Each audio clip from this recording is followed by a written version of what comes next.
नमस्कार दोस्तों, मैं रौनक ओझा आप सभी का एक बार फिर एक और नए फ्रेश वीडियो में बहुत बहुत स्वागत करता हूं। आज के वीडियो का टॉपिक है इंडियन स्टॉक मार्केट के सबसे ज्यादा confusing topic trading versus investing के बारे में। आज मैं इस वीडियो में इन्हीं दोनों टॉपिक के बारे में बात करने वाला हूं और आपके सामने मैं कई सारे सबूत पेश करूंगा, कई सारे एग्जांपल के जरिए मैं आपको ये दोनों टॉपिक समझाने की कोशिश करूंगा and at the end of the video आपको खुद समझ में आ जाएगा कि आपको ट्रेडिंग करना है या इन्वेस्टिंग करना है, ये डिसीजन मैं आप पे छोड़ता हूं। तो चलिए बिना समय गवाए इस वीडियो की शुरुआत करते हैं। अब इस कहानी में आगे बढ़ने से पहले दोस्तों मुझे एक एग्जाम्पल आपको समझाना पड़ेगा, जिसके लिए मैं एक छोटा सा एग्जाम्पल लूंगा, वो होगा पेड़। इस पेड़ की कहानी शुरू दोस्तों ऐसे होती है कि मान लो आज से 10 साल पहले मेरे पास एक छोटा सा बीज था, मान लो वो आम के पेड़ का बीज था। उस पेड़ के बीज को मैंने जमीन में बो दिया, उस पर मैंने पानी डाला, उस बीज को मैंने पौधा बनाया, पौधे को पेड़ बनाया, पेड़ पे पत्ते आए, पत्ते से फल आए। अब ये सारा का सारा प्रोसेस बीज से लेकर फल तक आने में तकरीबन 10 से लेकर 15 साल लग गया। उन 10 से 15 सालों में सिर्फ मेरा काम इतना था कि मेरे को पेड़ को पानी देना था, बाकी पेड़ अपना काम खुद कर लेता। कुछ बात समझ में आ रही है? यही होता है इन्वेस्टिंग। ध्यान दीजिएगा, जैसा कि मैंने पहले कहा था कि मेरे पास 10 से 15 साल पहले एक छोटा सा पेड़ का बीज था।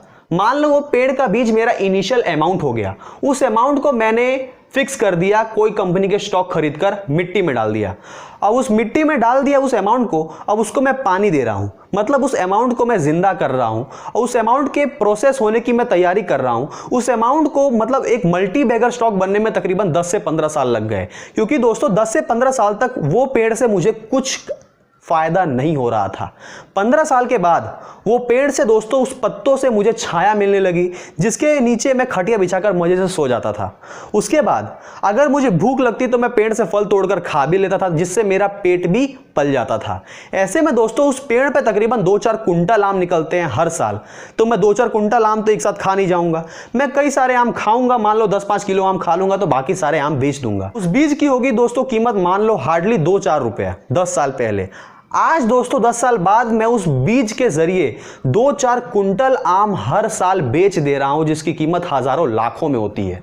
तो दोस्तों ये हुआ मेरे पेशेंस का रिटर्न, ये हुआ दोस्तों मेरे इन्वेस्टिंग करने का तरीका, जिस वजह से दोस्तों मुझे 10 साल बाद उस कमाई का अच्छे से लाभ मिल रहा है। यही होता है इन्वेस्टमेंट। जैसे कि दोस्तों आप कई सारे स्टॉक खरीदते हो जो आपको 1-2 साल 5 साल में रिटर्न नहीं देते, लेकिन आने वाले और 5-10 सालों में वो मल्टी बैगर स्टॉक बन जाते हैं और वहां से दोस्तों आपके स्टॉक की वैल्यू ही नहीं बढ़ती, बल्कि आपको वो स्टॉक अच्छा डिविडेंड कमा कर दे देते हैं। जैसे कि दोस्तों अगर कुछ एग्जाम्पल के बारे में बात करूं तो चलिए वो देख लेते हैं। बजाज फाइनेंस में दोस्तों अगर आपने 15 साल पहले 1 लाख रुपए इन्वेस्ट किया होता तो उसकी कीमत आज होती तकरीबन 3.25 करोड़ रुपीस, और मैं हर साल तकरीबन 40,000 रुपए का डिविडेंड भी कमा रहा हूं। मतलब जितना मैंने पैसा स्टॉक में लगाया उससे दुगना पैसा तो मैंने डिविडेंड में कमा लिया, बाकी स्टॉक के जो मजबूती हुई वो मेरा बोनस हो गया।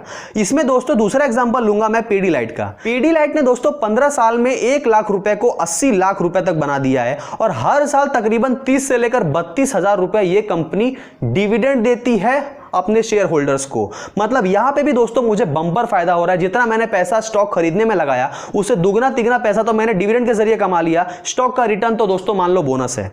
अब इसमें दोस्तों मैं एक और एग्जांपल दूंगा, ध्यान दीजिएगा, ये एग्जांपल आपको नोट करने लायक है। अगर मैंने इन्फोसिस में दोस्तों आज से तकरीबन 10-15 साल पहले अगर 1 लाख रुपए डाले होते तो उसकी कीमत आज हार्डली 6 लाख रुपए होती। इससे ज्यादा तो मैं दोस्तों कोई जमीन खरीद के कमा लेता है। और इसकी दोस्तों मैं डिविडेंड डील के बारे में बात करूं तो डिविडेंड डील होता है इसका तकरीबन 7,500 रुपए का।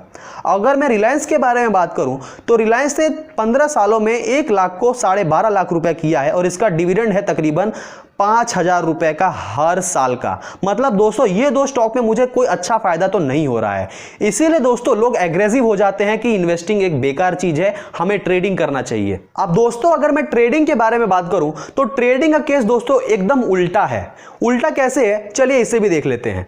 मान लो दोस्तों मेरे पास 1 लाख रुपए है अभी, 10 साल बाद का मैं वेट नहीं करने वाला हूं। मेरे पास 1 लाख रुपए है अभी, आज से 10-15 साल क्या होगा मुझे कुछ नहीं मालूम, मुझे वो सब धंधे में पड़ना ही नहीं है। 1 लाख रुपए है अभी, मुझे आज इंट्राडे करना है। अगर मेरे पास कोई डिस्काउंट ब्रोकर है तो वो मुझे 10-15 गुना मार्जिन भी दे देगा। जैसे मान लो मैं अपस्टॉक्स यूज करता हूं, अपस्टॉक्स में दोस्तों तकरीबन 15 टाइम्स का मार्जिन मिल जाता है, 20 टाइम्स का भी मार्जिन मिल जाता है। अगर आपको अपस्टॉक्स में अकाउंट खोलाना है तो लिंक डिस्क्रिप्शन में आप जाके खोला सकते हैं। अब अपस्टॉक्स में दोस्तों अगर मैं ट्रेडिंग करता हूं या फिर जीरोधा में कोई भी डिस्काउंट ब्रोकर में अगर मैं ट्रेडिंग करता हूं, मैं कोई प्रमोशन नहीं कर रहा हूं, आपको जस्ट एन एग्जांपल दे रहा हूं। अगर मैं मान लो कोई अपस्टॉक्स में ही ट्रेडिंग करता हूं तो 1 लाख रुपए का दोस्तों मुझे 15 टाइम्स मार्जिन मिल जाता है, यानी मैं एक दिन में तकरीबन 1 लाख रुपए से 15 लाख रुपए का ट्रेड ले सकता हूं। 15 लाख रुपए पे दोस्तों मान लो मैंने कोई शेयर लिया, मुझे ज्यादा रिटर्न नहीं चाहिए भाई साहब, मुझे कोई 2, 4, 5, 10% का रिटर्न नहीं चाहिए, मुझे सिर्फ 1% का या आधे % का रिटर्न चाहिए। मुझे कोई झंझट में नहीं पड़ना है, मुझे कोई ज्यादा लालच नहीं है। मान लो मुझे सिर्फ आधे से 1% का रिटर्न चाहिए। मान लो मेरे को 1% का रिटर्न मिल गया। 15 लाख रुपए का 1% कितना होता है मालूम है? 15,000 रुपए। 15,000 रुपए का उस दिन में मैं प्रॉफिट लेके निकलूंगा अगर मुझे 1% का प्रॉफिट मिल गया तो, यानी मैंने 1 लाख रुपए डाले और मैंने शाम तक में 1,15,000 रुपए उस 1 लाख को कर डाला, मतलब 15,000 रुपए का profit. That makes it 15% return in a day.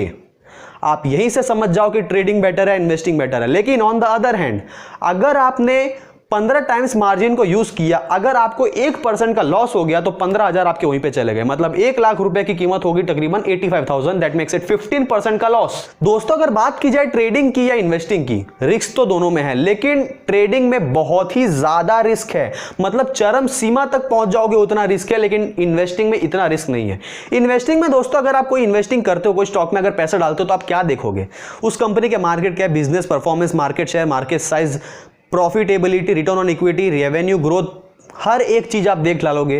Company के पूरी फाइनेंशियल स्टेटमेंट आप देख डालोगे, कंपनी के मैनेजमेंट के विजन देखोगे, कंपनी के गोल्स देखोगे, हर एक चीज आप देख डालोगे। लेकिन अगर आपको इंट्राडे करना है तो ये सारी चीज कोई काम नहीं आती, एक भी चीज काम नहीं आती। कंपनी के मैनेजमेंट, कंपनी के मार्केट कैप, कंपनी के रेवेन्यू, प्रॉफिटेबिलिटी, कुछ भी काम में नहीं आता इंट्राडे में। इंट्राडे में काम आता है तो सिर्फ और सिर्फ टेक्निकल एनालिसिस। अगर आपको परफेक्ट इंट्राडे ट्रेडर बनना है तो आपको 1000-2000 चार्ट का पहले एनालिसिस करना ही पड़ेगा, क्योंकि दोस्तों अगर कोई चीज में ज्यादा फायदा होता है तो उतना उस चीज में रिस्क भी होता है जो इंट्राडे में है।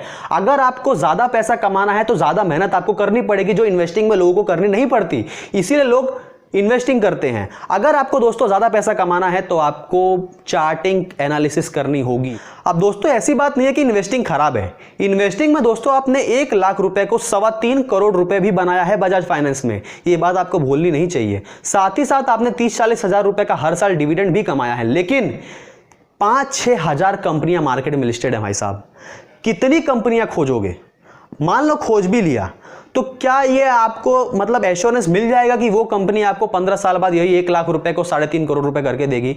नहीं मिल पाएगा, 100% भाई साहब होगा नहीं। आज जियो के बारे में बात करो, धड़ाधड़ जियो की डील हो रही है, लेकिन शेयर तो बढ़ता ही नहीं है। जितनी डील होती है जियो की, हर एक न्यूज पे हमको ऐसा लगता है कि आज शेयर 2, 4, 5% उछलना चाहिए, लेकिन ओपनिंग हाई होती है लेकिन क्लोजिंग तो माइनस में ही जाती है रिलायंस की। इसीलिए दोस्तों न्यूज पर कभी मत जाना, न्यूज पर जाओगे तो हमेशा मार खाओगे, भले ही वो इंट्राडे हो या इन्वेस्टिंग हो। कंपनी के एकदम जड़ तक घुस जाओ। मैंने पेड़ का एग्जांपल दिया तो पेड़ के फल पे मत जाओ, पेड़ की जड़ पे जाओ। पेड़ का जड़ कहां से निकला हुआ है आपको पहले जड़ के बारे में जानना होगा, उसके बाद ही आप उस कंपनी में पैसा डालो। क्योंकि दोस्तों मैंने अभी हाल ही में डीमार्ट पे केस स्टडी बनाई थी, और डीमार्ट में केस स्टडी में मैंने राधाकिशन दमानी जी के बारे में बताया था। राधाकिशन दमानी जी के बारे में मैंने ये बताया था कि राधाकिशन दमानी जी ने शॉर्ट सेलिंग कर करके मार्केट से पैसा कमाया, उसके बाद डीमार्ट शुरू किया और वहां से डीमार्ट में इन्वेस्टिंग करके और पैसा कमाया। मतलब राधाकिशन दमानी जी इन्वेस्टिंग भी किए तो ट्रेडिंग भी किए, राकेश झुनझुनवाला इन्वेस्टिंग भी किए तो ट्रेडिंग भी किए। मतलब जहां जहां इन्वेस्टमेंट है वहां वहां ट्रेडिंग भी है, जहां जहां लॉन्ग टर्म इन्वेस्टमेंट है वहां वहां शॉर्ट टर्म इन्वेस्टमेंट है। मतलब कहीं भी जाओ आपको कोई इन्वेस्टिंग करेगा तो कोई ट्रेडिंग करेगा।